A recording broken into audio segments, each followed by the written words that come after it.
Outdated faculty teach చేయడం వలన Python యొక్క రియల్ టైం యూసేజ్ తెలియకపోవటం, ఫుల్ స్టాక్ పైథాన్ నేర్చుకోకపోవటం, మూడవది పైథాన్లో వీళ్ళు ఇంటర్న్షిప్ కానీ ప్రాక్టికల్ ఓరియంటెడ్లో ప్రాజెక్ట్స్ చేయకపోవటం, ఇలాంటి రీజన్స్ వలన వాళ్ళకి ఇలాంటి రీజన్స్ వల్ల మాత్రమే. And most important Python with cloud knowledge, Python with AI knowledge, Python with DevOps tools కానీ ఇవన్నీ తెలియకపోవటం, ఇలాంటివి కానీ గ్యాప్స్ లేకపోతే పైథాన్లో ఉన్నన్ని జాబ్స్ ఇప్పుడు ఎక్కడ దేనిలోనూ లేవు. కానీ పైథాన్ నేర్చుకుని మిగిలిపోతున్న స్టూడెంట్స్ కూడా ఎక్కడ లేరు.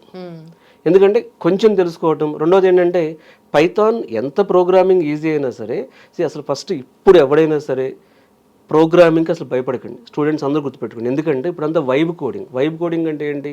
ఖచ్చితంగా మీకు లాజిక్ బిల్డింగ్ తెలియాలి, బట్ చాలా వరకు ఏఐ టూల్స్ మీకు కోడింగ్లో కొంత హెల్ప్ చేస్తున్నాయి.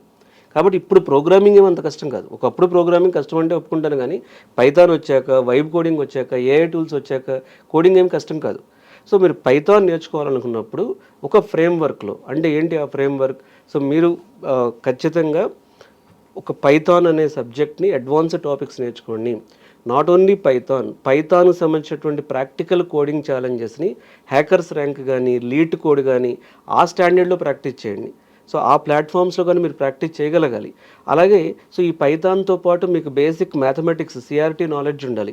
ఎందుకంటే మీరు ఫ్రెషర్గా జాబ్ కొట్టాలంటే ఫుల్ స్టాక్ పైథాన్ అనేది ఖచ్చితంగా one of the best option.